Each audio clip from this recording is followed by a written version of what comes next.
자, 그리고 책 218페이지 좀 볼까요? 218. 거기 보시면 그 물권 변동의 의라고 되어 있는 거 찾았어요?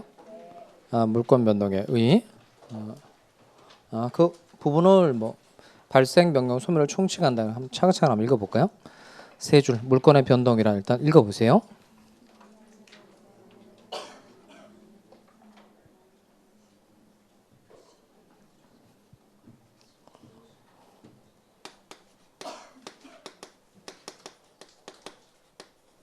읽어보니까 그 물건이 변동한다는 건 세 가지를 말한다고 되어 있죠. 발생, 변경, 소멸. 발생, 변경, 소멸. 그걸 이제 다른 말로 득실 변경이라고 한다고 이렇게 되어 있죠. 득이라는 게 뭐가요? 득. 취득 말하는 거니까 얘는 뭐가 똑같은 거죠? 발생. 그다음에 실은 상실 말하는 거니까 얘는 소멸 말하는 거죠. 변경은 변경이고. 그러니까 득실 변경은 발생, 변경, 소멸을 말하는 건데 이 세 가지를 다 통틀어서 말할 때 뭐라고 표현한다? 변동 이렇게 말한다는 겁니다. 변동. 자, 그럼 칠판 와서요.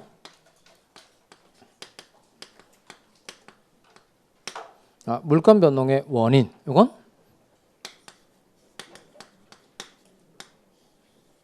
법률 빵빵이라고 그래요. 들어갈 때는 뭐죠? 물권 변동의 원인 이게 권리 변동의 원인인데 이거 법률 사실, 법률 요건, 법률 효과 중에 뭐죠? 권리 변동의 원인을 뭐라고 그러죠?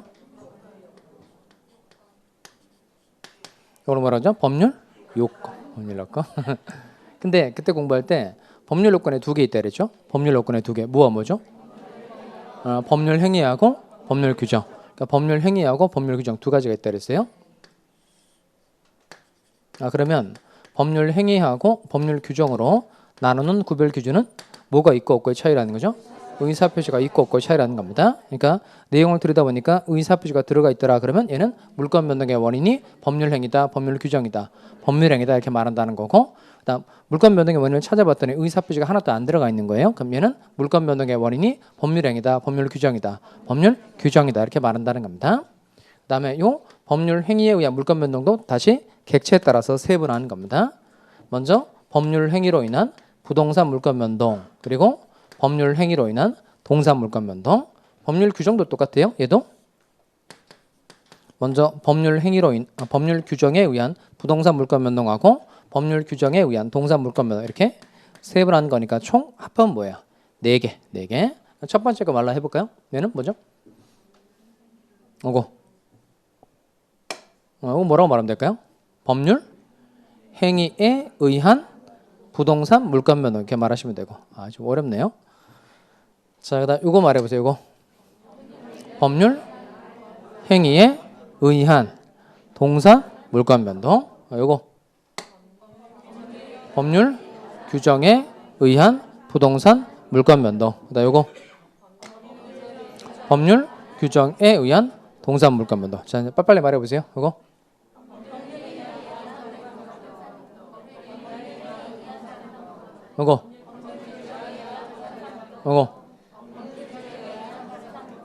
자, 이거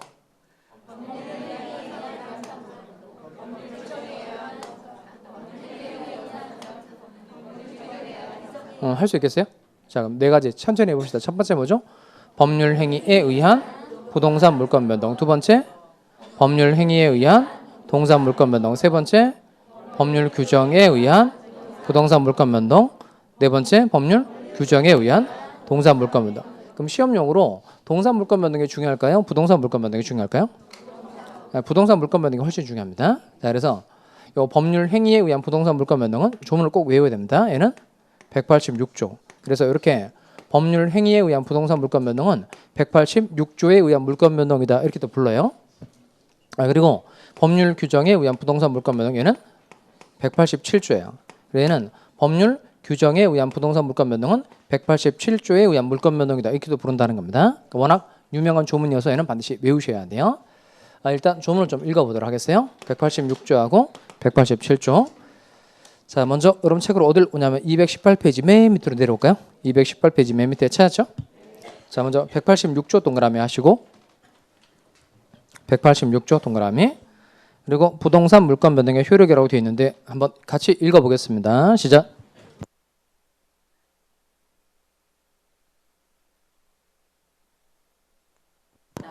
한 번 더 읽어보죠. 시작. 부동산에 관한 법률 행위로 인한 물건의 득실 변경은 등기하여야 효력이 생긴다. 일단 득실 변경이 득이라는 게 뭐죠? 득, 취득. 그다음 실은 상실.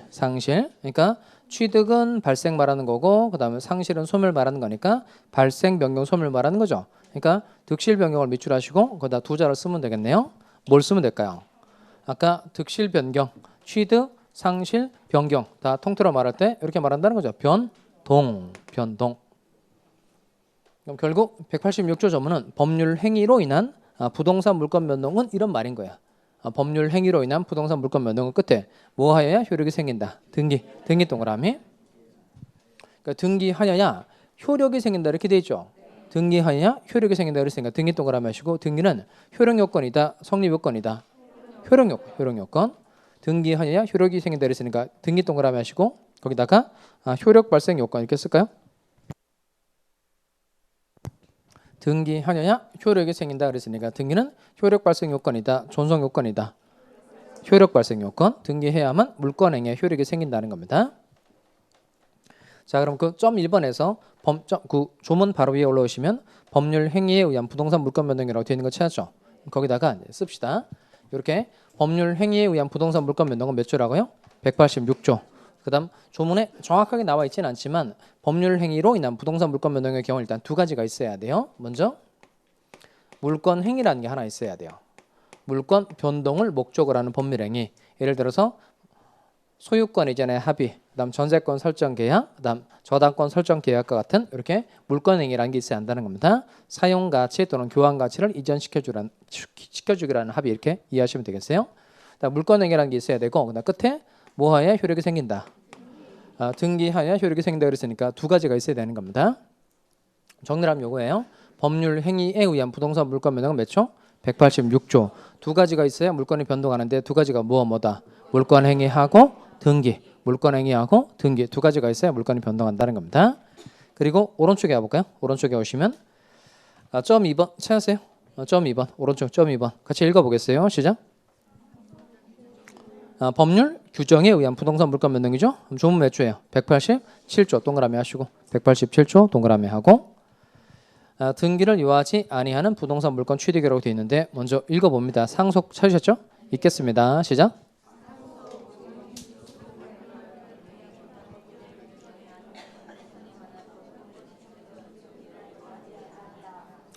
먼저 네 가지가 세트니까 얘를 잘 외웁니다. 상, 공, 판, 경 이렇게 동그라미 합니다. 상, 공, 판, 경. 상, 공, 판, 경. 상은 뭐죠? 상소, 공, 공용징수, 판, 판결, 그다음 경, 경매.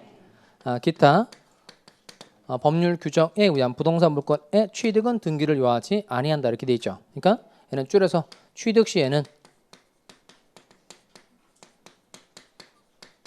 등기 필요하다, 필요 없다, 필요 없죠. 취득 시에는 등기 필요하다, 필요 없다, 필요 없죠. 등기 불요. 그런데 등기하지 아니하면 이를 처분하지 못한다 그랬으니까 처분할 때는 등기 필요해요, 필요 없어요? 필요하죠. 그러니까 처분 시에는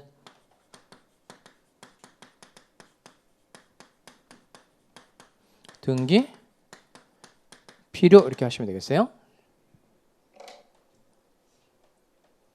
다시 뭐 할 때는 등기가 필요 없고 취득할 때는 등기가 필요 없고 뭐 할 때는 처분할 때는 등기 필요하다는 겁니다. 그럼 다시 정리를 하면 이쪽에 옵니다. 이렇게 법률 규정에 의한 부동산 물권 변동은 몇 조라고요? 187조. 187조. 그러니까 187조에 해당하는 경우에 결국 등기가 필요하다는 거예요. 필요 없다는 거예요. 필요 없다는 겁니다. 필요 없다는 겁니다. 취득할 때 등기가 필요 없다는 거예요. 자, 그러면 여기까지 필기하셨어요? 그다음에 물권법 총칙에 또 법률 행위에 의한 동산 물권 변동은 물권법 총칙에 규정이 있어요. 얘는 188조 1항이에요. 188조 1항. 한 장 넘어가시면 220페이지에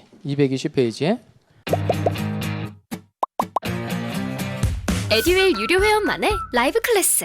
두 번째 시간 보겠습니다. 이제는 이제 머리 앞에 갑니다. 자, 정신 차리시고 이번에 합격 진도 나갑시다. 누구세요? 전 애들 교수인데요. 제가 늘 가까이 있으니까 이번엔 합격. 집에서도 학원처럼 공부하는 혜택. 오직 에듀윌 유료 회원에게만. 에듀윌. 우와, 진짜 가까이 계시네요.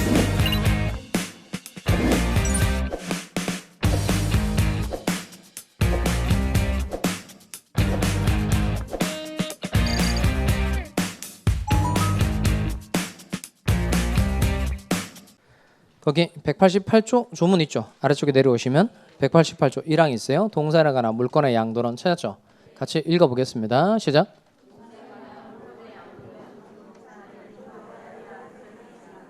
다시 뭐하여야? 인도하여야 효력이 생긴다는 겁니다. 다시 동산에 관한 물건의 무엇은? 양도는 뭐하여야? 인도하여야 효력이 생긴다. 양도는 뭐예요? 양도. 넘겨주는 거죠. 넘겨주는 거. 인도는 넘겨받는 거예요? 양도는 넘겨주는 거고 인도는 가만히 있다가 넘겨받는 거고. 여러분 생각해도 좀 우습죠? 그러니까 양도는 그거 한번 해봐요.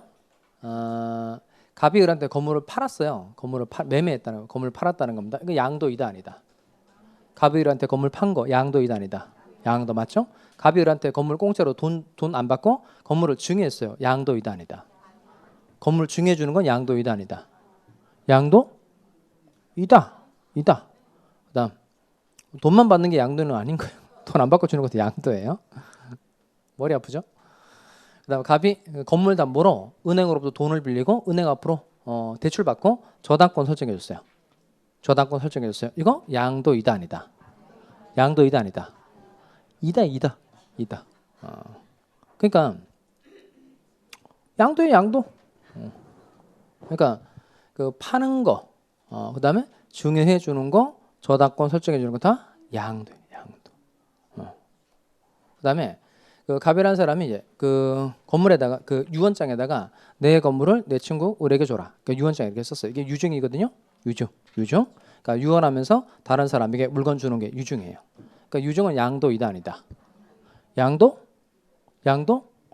이다. 양도.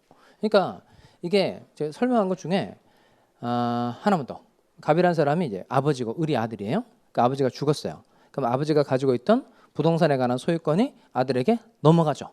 이거 양도이다 아니다? 양도? 아니에요. 얘는 또. 하여튼 처음에 하면 이렇게 뱀이 막 그러니까 양도라는 건 꼭 뭐가 들어가야 되냐면 의사표시라는 게 꼭 들어가야 돼요. 그러니까 의사표시에 의해서 재산권이 넘어가는 걸 양도라 그래요. 뭐에 의해서? 의사표시에 의해서 재산권이 넘어가는 걸 양도라 그럽니다. 그러면 보세요. 매매 파는 거죠? 의사표시 있어요, 없어요? 있죠. 매매계약 체결하니까 청약승낙 의사표시 있죠. 증여도 봐봐요. 증여는 공짜이긴 하지만 증여는 계약이니까 청약승낙 의사표시 있죠. 그다음 저당권 설정해 줄 때도 계약 맺죠. 의사표시 있잖아요. 그다음에 유언장에다 내 건물 내 친구 을에게 줘라 의사표시 하죠. 얘네들은 다 의사표시가 다 들어가 있는 거예요. 의사표시에 의해서 재산권이 이전되는 건 양도. 근데 아버지가 죽어서 재산이 아들에게 넘어가는 건 얘는 양도이다 아니다? 아니야. 이건 뭐가 없으니까 의사표시가 없으니까 양도가 아니라는 거예요. 이해하겠죠? 자, 그러면 여기다 씁시다. 양도 동그라미 하고 양도 땡땡. 이는 뭐라고 말하면 돼요? 의사표시에 의한 재산권의 이전 이렇게 말하시면 되겠어요? 의사표시에 의한 재산권의 이전. 그러니까 뭐에 의해서? 의사표시에 의해서 재산권이 이전되는 건 다 뭐라고 한다? 양도. 그다음 인도 동그라미 인도하여 효력이 생긴다 이렇게 되죠. 그 인도는 뭐예요? 양도는 주는 거고 인도는 또 받는 거고 그렇게 이해하시면 안 돼요. 그 미쳐버리는 거예요. 혼자 자기 마음대로 법을 새롭게 만들어내는 거예요. 그 완전 물권법정주의에 반하는 거예요. 자, 밑에 인도도 넘겨주는 거예요. 인도도 넘겨주는 거. 근데 그 인도는 무엇을 이전해 주는 거냐면 점유예요. 그러니까 사실상의 지배를 이전해 주는 걸 인도라 그럽니다. 사실상의 지배를 이전해 주는 것. 그게 인도예요. 사실상의 지배를 이전해 주는 거. 대표적으로 물건 배달 같은 거 생각하시면 돼요. 물건 실어서 갖다 주는 거. 그게 대표적인 인도예요. 인도. 얘는 뭘 이전해 주는 거냐면 점유, 사실상의 지배를 이전해 주는 걸 뭐라고 한다고요? 인도 이렇게 말한다는 겁니다. 자, 그럼 정리하면 요거예요. 다시 이렇게 법률 행위에 의한 동사 물권 변동의 경우도 똑같이 물권 변동을 목적으로 하는 법률 행위가 하나 있어야 돼요. 역시 무슨 행위 있어야 한다. 물권 행위 있어야 되고 그다음 요 부동산의 경우에는 무엇을 해야 물권 변동의 효력이 생기는 거예요? 등기. 그다음 동사 물권 변동의 경우에는 무엇을 해야 물권 변동의 효력이 생기는 거예요? 인도. 그럼 정리를 하면 이겁니다. 이렇게 법률 행위에 의한 물권 변동의 경우는 각각 등기, 인도를 통해서 물권 변동한 사실을 외부에 알려줘야 한다는 거예요. 그럼 아까 물권이 변동한 경우에 이를 외부에 알려줘야 한다. 이게 무슨 원칙이라고 그랬죠? 이게 무슨 원칙? 공시의 원칙. 그다음 부동산의 경우에는 무엇을 통해서 물권 변동 사실을 알려주고 있죠? 등기를 통해서. 그다음 동산의 경우에는 무엇을 통해서 물권 변동 사실을 알려주고 있어요? 인도를 통해서. 그럼 이 등기, 인도와 같은 건 뭐라고 부를까요? 등기, 인도와 같은 경우에는 내자로 뭐라고 표현할까요? 얘는 알려주는 기능을 하는 것, 알려주는 수단, 알려주는 방법이라는 겁니다. 그래서 이 등기, 인도를 통틀어서 말할 땐 이렇게 표현해요. 공시, 방법. 이 책을 읽다가 공시, 방법 자리에 잘 이해가 되지 않으면 뭘 집어넣으면 돼요? 등기를 집어넣거나 인도를 집어넣으면 문장의 의미가 통하게 돼 있다는 겁니다. 다시 물권이 변동한 경우에 이를 외부에 알려줘야 한다는 원칙은 뭐고? 공시의 원칙이고 등기를 통해서 인도를 통해서 알려주고 있으니까 등기, 인도와 같은 건 뭐라고 표현한다? 공시, 방법이라고 표현한다는 겁니다. 여기까지 이해됐어요? 자, 그러면 이제 펜 놓고 이제 7번 오세요. 자, 먼저 물권 변동의 원인이 법률 행위인지 법률 규정인지 판단을 하는 건 뭐가 있나 없나 살펴보면 돼요. 의사표시가 있나 없나 살펴보시면 되죠. 자, 그럼 이쪽에 다시 와서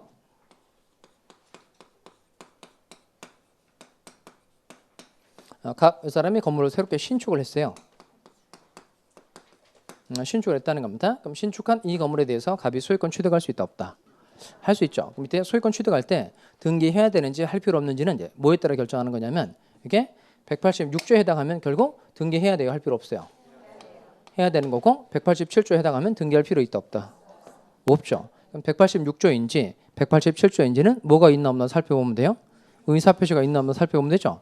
그러니까 이 건물을 신축하는 거니까 건물을 뚝딱 이렇게 짓는 거예요. 이런 건 의사표시 이단이다. 아니죠.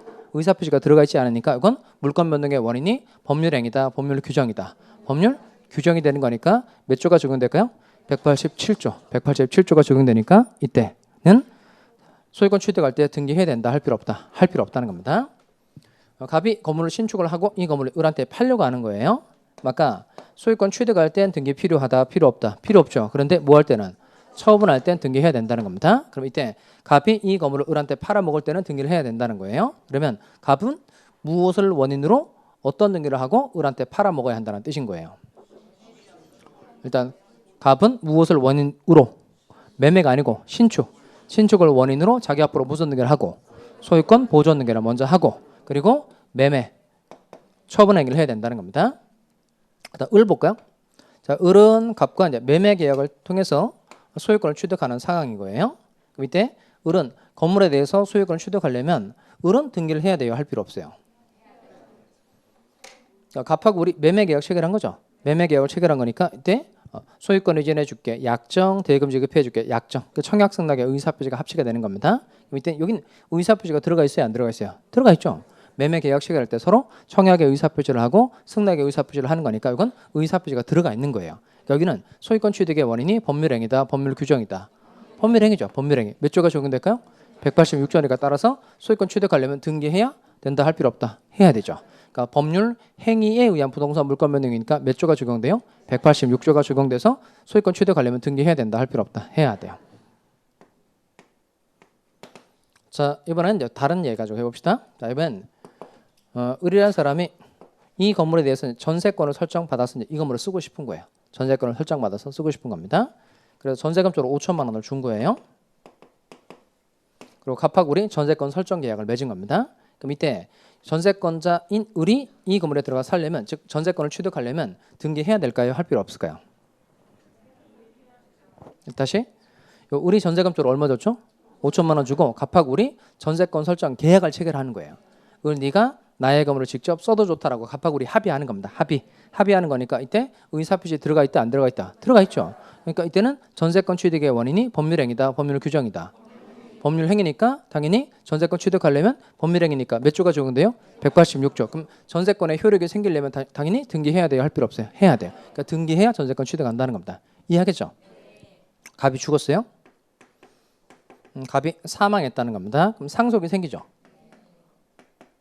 그럼 상속을 기준으로 하면 이 사람은 여기 아버지, 아들이에요. 녹화된 강의는 나중에 몰아듣게 되더라고요. 라이브 클래스 같은 경우는 학원 스케줄에 맞춰서 꼭 들어야 하니까 공부도 미루지 않게 되고 학원에 가 있는 느낌이 들더라고요. 집에서도 생생한 강의 현장을 느끼고 싶다면 라이브 클래스가 딱인 것 같아요. 그러니까 아버지는 상속 시켜주는 사람이에요? 상속 당하는 사람이에요? 아버지는 상속 시켜주는 사람이다. 상속 당하는 사람이다. 상속 시켜주는 사람이 아니에요. 당하는 사람이에요. 그러니까 이게 반대로 돼 있어요. 그러니까 우리나라 사람들은 그 부모가 죽고 자식한테 재산을 물려준다 이렇게 말하잖아요. 물려준다. 그래서 부모를 이제 상속시켜주는 사람. 아들은 가만히 있는데 재산을 이제 물려받게 되는 게 상속 받는 사람. 이렇게 생각하는 게 우리나라 사람 정서란 말이에요. 근데 법은 반대로 돼 있어요. 반대로 돼 있고 그 상속은 무슨 뜻이냐면 부모는 죽고 없는 거예요. 부모는 죽고 없고 자식이 부모의 재산을 빼앗아 가는 거예요. 그게 상속이에요.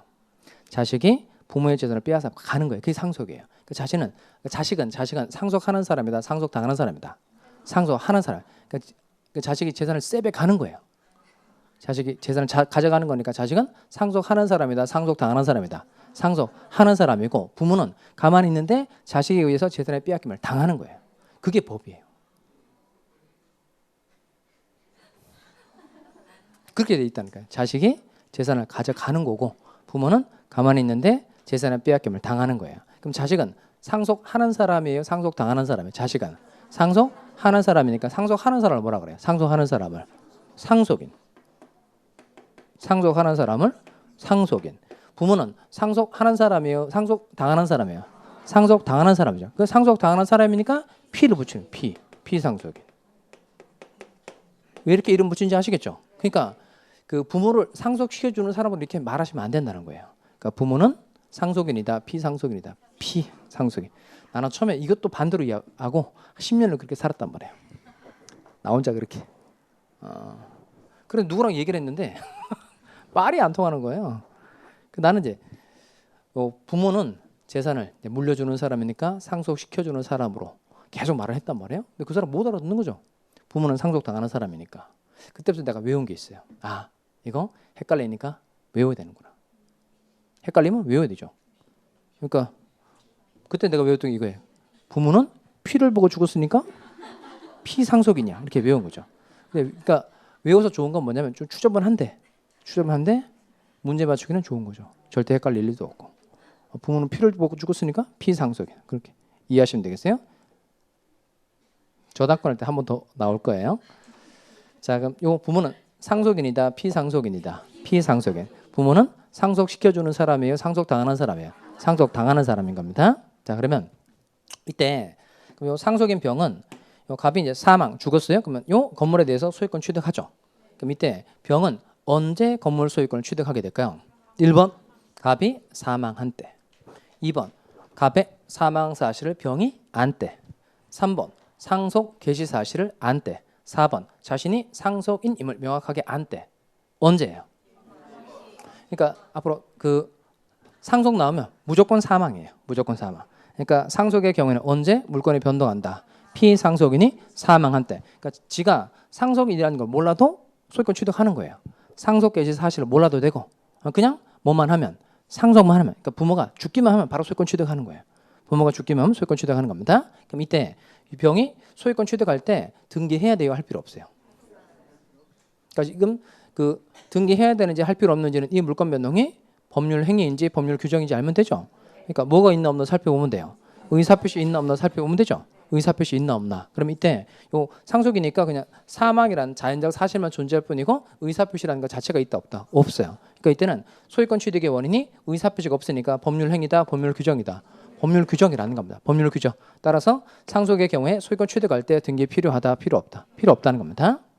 그다음에 요 상속받고 난 다음에 이 사람이 요 건물에 대해서 정이라는 사람에게 정은행입니다. 은행. 그러니까 은행으로부터 1억 원 대출을 받으려고 하는 거예요. 1억 원 대출.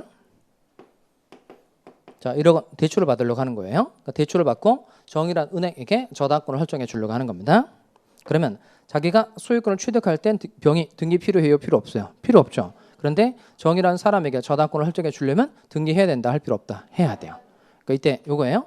요 병이 소유권을 뭐 할 때는 취득할 땐 등기가 필요가 없지만 다른 사람에게 뭐 할 땐 처분할 땐 등기해야 된다, 할 필요 없다? 해야 돼요. 그럼 이때는 병이 무엇을 원인으로 자기 앞으로 무슨 등기를 해야 된다는 뜻이에요. 그 병이 무엇을 원인으로 상속을 원인으로 자기 앞으로 무슨 등기를 하고 소유권 이전 등기를 하고 정이라는 사람에게 무슨 등기를 해줘야 된다. 저당권 설정 등기를 해줘야 된다는 겁니다. 이해하겠죠? 자, 그다음 정 봅시다. 정. 그러니까 정은 병한테 1억 원의 돈을 빌려준 거예요. 돈 빌려주는 것도 계약이죠. 돈 빌려주는 거 무슨 계약이죠? 금전 소비대차 계약. 그럼 정은 돈을 빌려준 사람이니까 이 사람은 소비대차 계약을 기준으로 할 때 정은 이름 뭐죠? 돈 빌려준 사람, 돈 대준 사람 뭐라 그래요? 대주. 돈을 빌린 병은 차주. 그다음에 요 정은 1억 원의 돈을 빌려주고 병 소유 건물에 대해서 정은 저당권을 설정 받으려고 하는 겁니다. 저당권. 그럼 이땐 요 병하고 정이 저당권을 설정하기로 하는 계약을 체결해야 되죠. 이게 저당권 설정 계약인데 저당권 설정 계약은 병하고 정이 어떻게 합의를 했다는 뜻일까요? 저당권 설정 계약은 어쨌든 합의한 거죠. 그러니까 어떤 내용으로 합의했다는 거예요. 쉽게 풀어서 말하면 병이 1억 원을 갚지 못하면 정리가 내 건물을 어디에 넘겨도 좋다. 경매에 넘겨도 좋다라고 합의를 한 겁니다. 그럼 이때 요 정이 저당권을 취득하려면 등기해야 돼요? 할 필요 없어요? 등기? 당연히 해야 되죠. 왜 해야 되죠? 그러니까 저당권 설정 계약을 체결한 거니까 둘이 합의한 거죠. 그러니까 의사표시 들어가 있다, 안 들어가 있다? 들어가 있죠. 들어가 있으니까 이때는 몇 조가 적용될까요? 법률 행위에 의한 부동산 물권 변동이니까 몇 조가 적용되죠? 186조가 적용되니까 저당권 취득하려면 등기해야 된다, 할 필요 없다? 해야 돼요. 쉽죠? 그러니까 이렇게 각각 물권 변동의 원인으로 의사표시가 들어가 있다 그러면 법률 행위에 의한 부동산 물권 변동이 되고 이때는 등기해야 된다, 할 필요 없다? 해야 되고 그다음 의사표시가 하나도 들어가 있지 않은 거예요. 이건 법률 규정에 의한 부동산 물권 변동이라서 이때는 등기해야 된다, 할 필요 없다? 할 필요 없다는 겁니다. 자, 요 내용을 좀 정리를 해보겠어요. 이거 상공, 반경, 기타. 자, 여기 이제 할리앱트니까 조금 이따 보고 그다음 법률 규정에 의한 동사 물권 변동은 소유권 부분에 개별적으로 규정돼 있어요. 소유권 부분에 소유권 파트 할 때 보도록 하겠어요. 뭐 취득시효도 있고, 그다음 선의 취득도 있고, 뭐 선점, 습득, 발견, 그다음 첨부제도라고 해서 부합, 혼화, 가공 이것들이 다 법률 규정에 의해서 동산 소유권 취득하는 경우인데요. 소유권 부분에서 보도록 하겠습니다. 여러분 이제 앞쪽으로 오실까요? 책 어디 보냐면 219페이지에 와서 거기 양가로 2번 187조의 적용 범위라고 되어 있는 거 찾았어요? 별표예요. 암기. 자, 밑에 법률 규정에 의한 부동산 물권 변동은 187조인데 점 2번 187조의 적용 범위 찾았어요? 별표 암기. 자, 먼저 상공, 판경 이렇게 돼 있죠? 상공, 판경. 상이 뭐예요? 상소. 그다음 공, 공용징수. 그다음 판, 판결. 그다음 경, 경매. 요 네 가지만 확실하게 정리합시다. 먼저 상속의 경우에 아까 이미 얘는 설명해버렸는데 상속의 경우에는 언제 물건이 변동하는 거예요? 잘 밑줄 할까요? 잘 밑줄. 누가 뭐한 때? 피상속인이 뭐한 때? 사망한 때. 다시 상속은 언제 물건이 변동한다? 피상속인이 사망한 때. 그다음 공용징수라고 되어 있는 거 찾았어요? 보호자단 여백. 그 용어 설명이 되어 있는데 읽어보겠습니다. 공익사업을 위하여 찾았죠? 같이 읽어보겠습니다. 시작.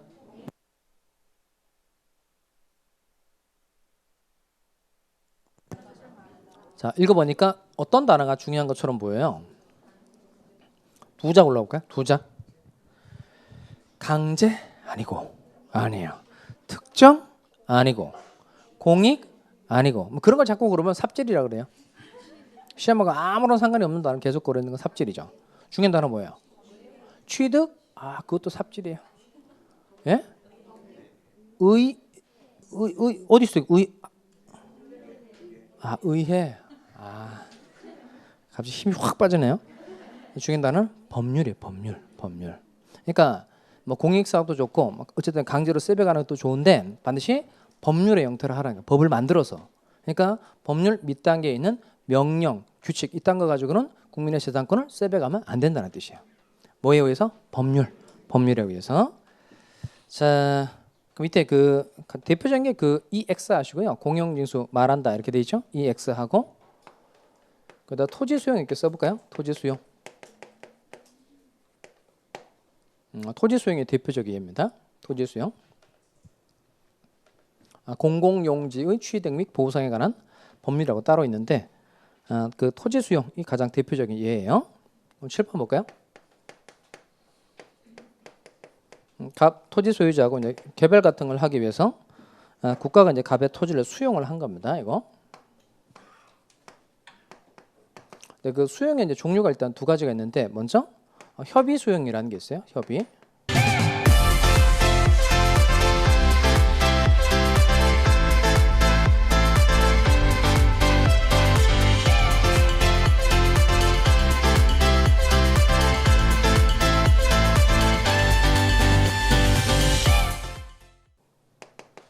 보상 금액에 관해서 서로 이제 의견이 맞은 겁니다. 그래서 이때 이루어지는 게 협의 수용이고, 그다음에 갑은 이제 돈을 많이 받으려고 하는 거고, 여기 이제 국가 측에서는 이제 돈을 적게 주려고 하는 거니까 수용 보상 금액에 관해서 다툼이 생길 수 있죠. 이때는 이제 재결이라는 겁니다. 재결. 그러니까 보상 금액에 관해서 이제 보상위원회에서 금액을 정해주는 겁니다. 그러니까 재결 수용이라고 그래요. 수용은 이렇게 크게 두 가지가 있는데 협의 수용도 있고 재결 수용도 있다는 겁니다. 그럼 각각 협의 수용의 경우에 언제 물건이 변동하고 재결 수용의 경우에 언제 물건이 변동하느냐 중요하다는 겁니다. 그러니까 협의 수용은 매매 계약서 쓰는 거하고 똑같은 거예요. 그러니까 언제 소유권을 넘겨주기로 한다. 그러니까 계약서에 쓰니까 그 날짜에 그냥 물건이 변동하는 거예요. 그러니까 협의 수용은 언제 물건이 변동하는 거냐면 밑줄에 볼까요? 협의에서 정한 시기가 되는 겁니다. 협의에서 정한 시기. 그다음 재결 수용은 반드시 외우셔야 돼요. 반드시. 그러니까 재결 수용의 경우에 언제 물건이 변동하냐면 수용 개시일. 그러니까 보상위원회에서 금액이 정해지면 그 보상금을 이제 지급을 하는 거예요. 이 사람이 또 안 받겠다고 하면 공탁을 걸어요. 그러니까 보상금을 지급하거나 공탁을 해놓고 수용이 시작이 되면 그 수용 개시일에 물건이 그냥 변동하는 거예요. 그러면 다시 협의 수용은 언제 물건이 변동한다고요? 협의에서 정한 시기. 그다음 재결 수용은 언제 물건이 변동한다고요? 수용 개시일. 그럼 이게 법률 규정에 의한 부동산 물건 변동이니까 국가 측에서 수용에 의해서 소유권을 취득할 땐 등기 필요하다, 필요 없다. 필요 없다는 거예요. 상, 공, 판, 경, 기타. 그러니까 공용징수의 경우에 물건 취득할 때 등기 필요하다, 필요 없다. 필요 없다는 거예요. 대신 등기는 필요 없는데 물건 변동의 시점을 개별적으로 잘 외워야 돼요. 다시 협의 수용은 언제 물건이 변동한다고요? 협의에서 정한 시기. 재결 수용은 언제 물건이 변동한다? 수용, 개시일. 그다음에 경매를 갑시다. 경매. 경매, 이때 말하는 경매는 공경매만 말아요. 공경매. 사경매도 있죠. 뭐 옥션 뭐 이런 거. 일반 개인들이 하는 사경매. 그건 포함되지 않고 무슨 경매만 말한다. 공경매. 공경매가 뭐죠? 공경매. 공경매는 공적인 경쟁 매매 주말이니까 이건 국가기관에 의해서 실시되는 경매를 말하는 겁니다. 그러면 저당권자처럼 집행권은 없이 곧바로 경매 청구할 수 있는 건 뭐라고 표현한다 그랬죠? 담보권 실행 경매. 일반 채권자의 경우에 재판하고 경매 청구를 해야 되는데 그건 뭐라고 표현한다 그랬죠? 통상의 강제 집행. 그다음 국세 내지 않으면 국세 이제 체납 처분 같은 거 하죠. 그러니까 그 국세징수법상의 공매 이렇게 국가기관에 의해서 실시된 경매를 다 포함해서 말할 때 뭐라고 표현한다? 공경매. 그다음에 경매의 경우에는 언제 물건이 변동한다? 돈 단행 때죠. 돈 단행 때. 그러니까 경락인이 경락대금을 완납한 때.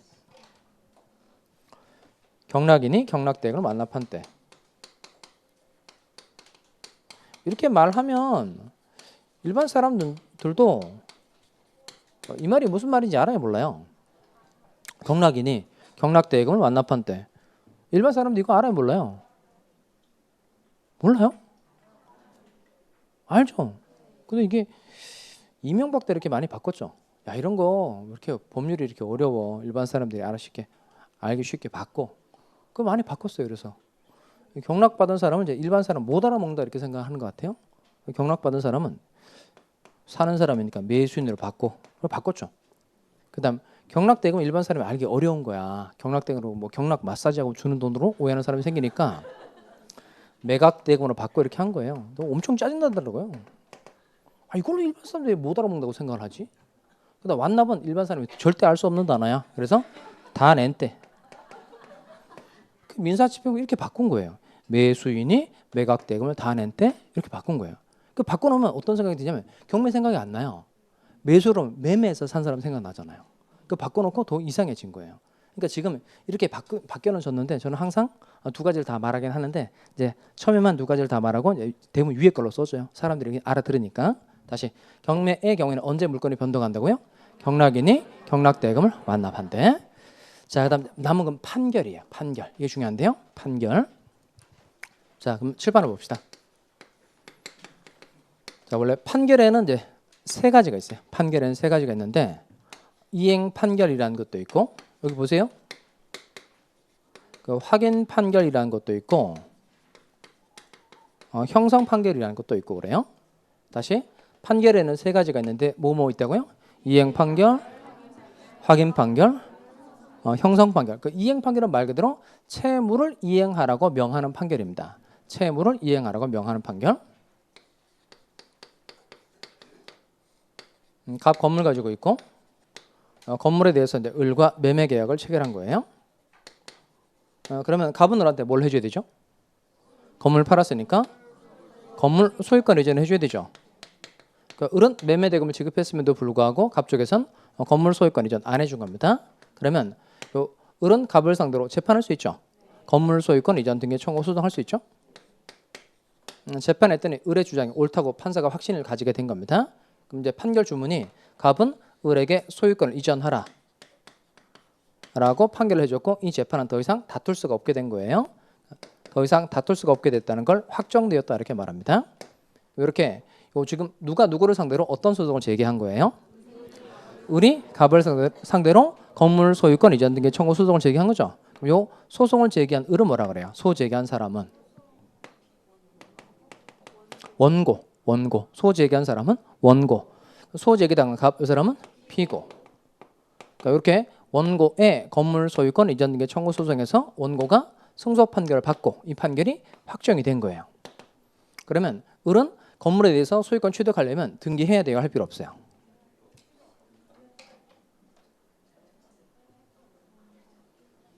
머리야. 그 다음에 또 다른 거 해보겠어요? 확인 판결. 확인 판결은 여러분이 알만한 내용으로 뭐가 있을까요? 친자관계 부존재 확인의 소송이란 말 들어봤어요? 친자관계 부존재 확인의 소송. 이건 뭐냐면 그 집에 애가 있는데 그 애가 이제 생겼어요. 애가 태어났는데 얘가 처음에는 이제 내 애인 줄 알았는데 클수록 나랑 계속 다른 거예요.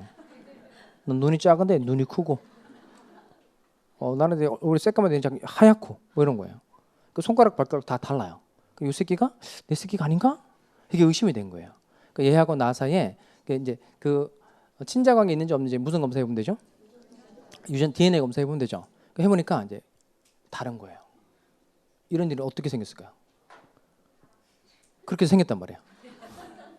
그럼 내가 이제 얘하고 나 사이에 친자관계 없다는 걸 판사가 네가 확인 좀 해줘라라고 제기하는 소송이 친자관계 부존재 확인의 소송이에요. 그럼 거기서 똑같이 DNA 검사해보고 이제 친자관계 DNA가 일치하지 않는 거예요. 너네들 사이에는 친자관계가 없다는 걸 판사가 확인시켜주는 거예요. 이게 확인 판결이에요. 법률 관계가 무효임을 판사가 확인시켜주는 판결이 무슨 판결이다? 확인 판결. 이해되죠? 자, 그다음 형성 판결은 뭐냐면 형성은 만들어준다는 거예요. 만들어주는 거. 자, 갑 이 사람이 돈의 2분의 1을 내고 을도 돈의 2분의 1을 내고 병으로부터 X 토지를 하나 돈 주고 샀어요. 이렇게 아무런 공동 목적 없이 물건을 함께 가지는 걸 공유라 그럽니다. 공유. 그럼 이때는 갑의 지분이 얼마죠? 2분의 1. 을의 지분이 2분의 1. 그러니까 공유의 경우에는 특별히 이 X 토지를 함께 가지는 두 사람만의 공동 목적이라는 건 없는 거예요. 그냥 마음 맞는 사람끼리 그냥 물건 함께 가지는 게 공유입니다. 근데 공유의 경우에는 언제든지 이 공유물을 자유롭게 분할할 수 있어요. 분할. 분할하는 방법은 그냥 둘이 이렇게 쪼개서 나는 이쪽을 가지고 너는 이쪽을 가지자. 이렇게 협의에 의해서 분할할 수 있는데 협의가 또 이루어지지 않는 경우도 있죠. 어떤 사람이 좋은 걸 가지려고 하고 그러면 협의가 이루어지지 않을 수 있으니까 이때는 재판을 통해서 분할하는 방법이 있는데 그게 공유물 분할 청구 소송이에요. 공유물 분할 청구 소송이 들어왔는데 판사가 보니까 그냥 이건 경제적으로 어떻게 쪼개도 큰 차이가 없어 보여서 그냥 이렇게 쪼개서 갑뒤가 왼쪽 분에 대한 소유권을 취득하고 을로는 오른쪽 분에 대한 소유권을 취득하거라 이렇게 판결을 내려준 겁니다. 그러면 이때 왼쪽 분에 대해서 갑이 소유권 취득하죠. 그 왼쪽 분에 대해서 갑이 소유권을 취득하는 원인은 판사의 판결 때문에 그런 거예요. 이렇게 법원의 판결에 의해서 법률 관계가 만들어지는 게 무슨 판결이다? 형성 판결. 형성 판결. 정리를 하면 이렇게 채무를 이행하라고 명하는 판결이 무슨 판결? 이행 판결. 이행 판결. 법률 관계가 무효임을 확인시켜주는 판결이 확인 판결. 그다음 법률 관계를 만들어주는 판결이 무슨 판결? 형성 판결. 이렇게 판결에 원래 세 가지가 이렇게 있다는 거예요. 판결은 원래 세 가지가 있는데 187조에서 말하는 판결은 즉 등기가 필요가 없는 판결은 오로지 무슨 판결뿐이다. 형성 판결뿐이라는 겁니다. 따라서 형성 판결인 경우에만 뭐 할 필요가 없고 등기할 필요가 없고 이행 판결과 확인 판결은 얘는 등기해야 된다 할 필요 없다. 해야 돼요. 자, 이게 꼭 외우고 있어야 될 내용입니다. 다시 이쪽에 올까요? 자, 187조 상공 판경 이렇게 돼 있죠. 밑에 187조에서 말하는 판결은 오로지 무슨 판결만 말한다. 형성 판결만 말한다는 겁니다. 그래서 잘 밑줄 해볼까요? 3번에 가서 물권 변동 시기는 언제다? 판결 확정 시. 그거 확정이라는 단어 꼭 들어가야 돼요. 판결이 선고된 때 그럼 틀려요. 판결이 뭐가 된 때? 확정. 그다음 판결 두 번째 줄에 갈까요? 187조에서 말하는 판결은 무슨 판결을 의미하고 형성 판결을 의미하고 이행 판결과 확인 판결은 포함되지 않는다. 그러니까 등기가 필요가 없는 건 무슨 판결뿐이다. 형성 판결뿐이니까 이걸 하나 외우고 갈까요? 우리 시험에 날 수 있는 거 이 판결뿐이란 말이에요. 무슨 판결만? 공유물 분할 판결만 등기가 필요가 없다는 겁니다. 그럼 제가 아까 처음에 판결 내용을 설명하면서 드린 질문이 하나 있는데 매듭을 붙여봅시다. 여기. 자, 이렇게 원고의 소유권 이전 등기 청구 소송에서 원고의 승소 판결이 확정됐어요. 그럼 등기해야 돼요? 할 필요 없어요? 다시 부동산 소유권 이전 등기 청구 소송에서 원고의 승소 판결이 확정됐어요. 그럼 소유권 취득하려면 등기해야 돼요? 할 필요 없어요? 해야 되죠. 왜 해야 되죠? 이거 부동산 소유권 이전 등기 청구 소송에서 원고의 승소 판결이 확정됐다는 겁니다. 그럼 결국 이건 판결 주문이 갑은 을에게 소유권을 이전하라 이거죠. 그러니까 이건 무슨 판결이 되는 거예요? 이행 판결이 되는 거니까 아까 등기가 필요가 없는 판결은 무슨 판결이라고 그랬죠? 형성 판결이고 얘는 무슨 판결이라서 이행 판결이라서 을은 소유권 취득하려면 등기해야 된다 할 필요 없다. 해야 돼요. 대신 등기 신청할 때 공동으로 신청할 필요는 없겠죠. 이때는 판결을 못 얻었으니까 판결문을 가지고 단독으로 신청을 해서 등기를 하면 소유권을 취득하는 거예요. 이해하시겠죠? 자, 오늘은 여기까지 하고 마치도록 하겠습니다. 수고했습니다.